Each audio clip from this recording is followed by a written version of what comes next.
সিরাজগঞ্জে ডাকাতি করা গরুর মাংস যায় ঢাকার সুপার শপে, গ্রেপ্তার ৩। এদিকে জীবনে একটা পিঁপড়াও মারেনি, স্বামীকে হত্যার পর হাড় মাংস আলাদা করা সেই স্ত্রী। আওয়ামী লীগ ফিরলে প্রথম গুলি চালাবে তারেক রহমানের ওপর, বলছেন নাসরুদ্দিন পাটোয়ারি। এবং সর্বশেষ জানাবো, ভারতের দালালদের হাত পা ভেঙে পুলিশে সোপর্দ করতে হবে, বললেন কর্নেল ওলি। দর্শক শুনছিলেন সংবাদ শিরোনাম, এবার জানিয়ে দিব বিস্তারিত সংবাদ। তবে তার আগে অনুরোধ থাকবে ভিডিওটিতে একটি লাইক দিন এবং ভিডিও সম্পর্কে আপনাদের গুরুত্বপূর্ণ মতামত কমেন্ট করে জানিয়ে দিন। সিরাজগঞ্জে ডাকাতি করা গরুর মাংস যায় ঢাকার সুপার শপে, গ্রেপ্তার ৩। সিরাজগঞ্জ থেকে ডাকাতি করা গরুর মাংস যায় রাজধানী ঢাকার বিভিন্ন সুপার শপে। 1 বছর আগের একটি গরু ডাকাতির মামলায় তদন্তে এমন চাঞ্চল্যকর তথ্য উঠে এসেছে। এ ঘটনায় গ্রেপ্তার 3 ডাকাতের মধ্যে একজন এ বিষয়ে আদালতে স্বীকারোক্তিমূলক জবানবন্দি দিয়েছেন। গ্রেপ্তারকৃতরা বর্তমানে কারাগারে রয়েছেন। তারা হলেন মানিকগঞ্জের দৌলতপুর উপজেলার বাচামারা গ্রামের মোহাম্মদ আবদুল্লাহর ছেলে ডাকাত ত্রিপন ওরফে হাসান, সুপার শপে মাংস সরবরাহকারী ঢাকার আশুলিয়া উপজেলায় এনায়েতপুর এলাকায় জুলমত খানের ছেলে জিয়া হোসেন ও তার সহযোগী কসাই পাবনার বেড়া উপজেলার মোহনগঞ্জ গ্রামের বাসিন্দা ও আশুলিয়া উপজেলার এনায়েতপুর গোরপির বাজার এলাকার ভাড়াটিয়া গোলজার শেখের ছেলে আব্দুল আলিম। সলঙ্গা থানার ওসি আলী আসলাম বলেন, গত কোরবানির ঈদের আগে 17 এপ্রিল চট্টগ্রামে বাসিন্দা আমানুল্লাহ নামে এক ব্যবসায়ী উত্তরাঞ্চল থেকে 14টি গরু কিনে পিকআপে ঢাকায় নিয়ে যাচ্ছিলেন। রাতের বেলায় ওই পিকআপটি সিরাজগঞ্জ বগুড়া মহাসড়ক এলাকায় পৌঁছলে ডাকাতরা তাদের ট্রাকে গতিরোধ করে। পরে চালক হেলপার ও গরুর রাখালদের হাত পা বেঁধে ডাকাতরা গরুগুলো নিজেদের ট্রাকে তুলে নিয়ে যায়। এই ঘটনায় ওই সময় সলঙ্গা থানায় অজ্ঞাত পরিচয় আসামিদের বিরুদ্ধে মামলা হয়। ওসি আরো বলেন, তথ্য প্রযুক্তি সহায়তায় গত বুধবার নিজ এলাকা থেকে গরু ডাকাত ত্রিপন ওরফে হাসানকে গ্রেপ্তার করা হয়। বৃহস্পতিবার তাকে আদালতে হাজির করা হলে মহাসড়কে গরু ডাকাতি ও সুপার শপে মাংস বিক্রির পাশাপাশি এসব ঘটনার সাথে জড়িতদের বিষয়ে চাঞ্চল্যকর তথ্য দিয়ে 164 ধারায় স্বীকারোক্তিমূলক জবানবন্দি দেন। সলঙ্গ থানা আমলি আদালতের বিচারক জুডিশিয়াল ম্যাজিস্ট্রেট ওমর ফারুক জবানবন্দি রেকর্ড করেন। পরে রিপন ওরফে হাসানের দেওয়া তথ্য মতে সুপার শপে মাংস সরবরাহকারী জিয়া হোসেন ও তার সহযোগী কসাই আব্দুল আলিমকে নিজ নিজ এলাকা থেকে গ্রেপ্তার করা হয়। গ্রেপ্তারকৃতরা বর্তমানে কারাগারে রয়েছেন। বাকি আসামিদের গ্রেপ্তারের চেষ্টা করছে বলেও জানান তিনি। জীবনে একটা পিঁপড়াও মারেনি, স্বামীকে হত্যার পর হাড় মাংস আলাদা করা সেই স্ত্রী। শরীয়তপুরের সদর উপজেলায় পারিবারিক কলহের জেরে স্বামীকে হত্যা করে লাশ 6 টুকরো করে হাড় মাংস আলাদা করে 3 দিন ড্রামে ভরে রাখেন আসমা আক্তার। সেই মাংস ফ্রিজে রাখতে গিয়ে ধরা পড়েন তিনি। শুক্রবার রাতে আসমাকে আটক করে পুলিশ। পুলিশের কাছে জবানবন্দিতে তিনি বলেন, চাকু দিয়ে লাশ টুকরো টুকরো করে কয়েক জায়গায় ফেলে দিই। আমি জীবনে একটা পিঁপড়াও মারিনি, কিন্তু এই ঘটনা কিভাবে ঘটে গেল বুঝতে পারিনি। স্থানীয় সূত্রে জানা গেছে, জিয়া সর্দার মালয়েশিয়া থাকাকালে মোবাইল ফোনে পরিচয় হয় পিরোজপুর জেলার আসমা আক্তারের সঙ্গে। 8 বছর আগে তাদের বিয়ে হয়। এটা ছিল দুজনেরই দ্বিতীয় বিয়ে। বিয়ের পর আসমাকে শরীয়তপুর শহরের উত্তর পালং সাবনুর মার্কেট এলাকায় ভাড়া বাসায় রাখেন জিয়া। গত বছর তিনি দেশে ফিরলে দুজনে চন্দ্রপুর বাজারে গ্রামীণ ব্যাংকের পেছনের এলাকায় একটি ভাড়া বাসায় বসবাস করেন। সম্প্রতি স্বামী স্ত্রীর মধ্যে কলহের সৃষ্টি হয়। এর জেরে 12 মে রাতে কথা কাটাকাটি হয়। এক পর্যায়ে জিয়াকে মাথায় রড দিয়ে আঘাত করে হত্যা করেন আসমা। এরপর লাশ লুকিয়ে রাখতে ছুরির সাহায্যে দেহটি 6 টুকরো করে হাড় মাংস আলাদা করে ড্রামে ও ফ্রিজে ভরে রাখেন 3 দিন। শুক্রবার রাতে অটোরিকশা ভাড়া করে ড্রাম থেকে লাশের একটি অংশ মূলফতগঞ্জ এলাকায় পদ্মা নদীর তীরে সাদা প্লাস্টিকে মোড়ানো একটি ব্যাগ করে ফেলে দেন।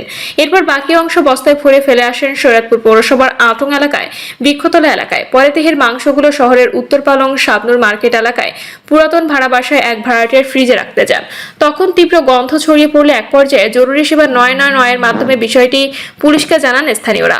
পুলিশ ওই নারীকে আটক শেষে জিজ্ঞাসাবাদ করলে ঘটনার সত্যতা স্বীকার করেন। তার দেওয়া তথ্যের ভিত্তিতে রাত 9:30টার দিকে বিভিন্ন স্থান থেকে লাশের খণ্ডিত অংশ উদ্ধার করা হয়। এছাড়া একই রাতে নড়িয়ায় পদ্মা নদীর তীর থেকে নিহতের খণ্ডিত 4 হাত পা উদ্ধার করে নড়িয়া থানা পুলিশ। অকপটে স্বামীকে হত্যার কথা স্বীকার করেছেন আসমা।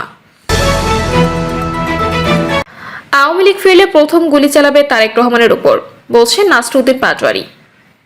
শেখ হাসিনা উকি ঝুঁকি দিচ্ছে, আওয়ামী লীগ ফিরলে প্রথম গুলি চালাবে তারা তারেক রহমানের উপর, এমন মন্তব্য করেছেন এনসিপির মুখ্য সমন্বয়ক নাসরুদ্দিন পাটোয়ারি বলেন, শেখ হাসিনা উকি ঝুঁকি মারতেছেন, আওয়ামী লীগ বিভিন্ন জায়গায় মিছিল নামাচ্ছে। আমরা সরকারকে হুঁশিয়ার করে বলবো, যদি শেখ হাসিনা বাংলাদেশে আসতে পারে তাহলে তারা প্রথমে গুলি চালাবে তারেক রহমানের উপর।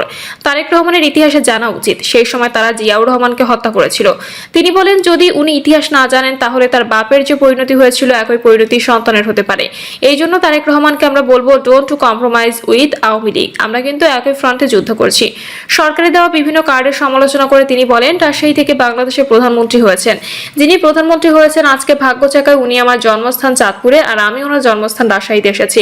চাঁদপুরের উন্নয়ন হয় নাই, রাজশাহীর উন্নয়ন হয় নাই, শুধু আমরা পেয়েছি কতগুলো কার্ড, যে কার্ডগুলো পকেটে নিয়ে ঘুরতে হবে। এই কার্ডে যদি টাকা না আসে তাহলে আমরাও একটা কার্ড বানাবো, সেই কার্ডের নাম হলো লাল কার্ড। এই লাল কার্ডটা আমরা সরকারের হাতে ধরিয়ে দেব।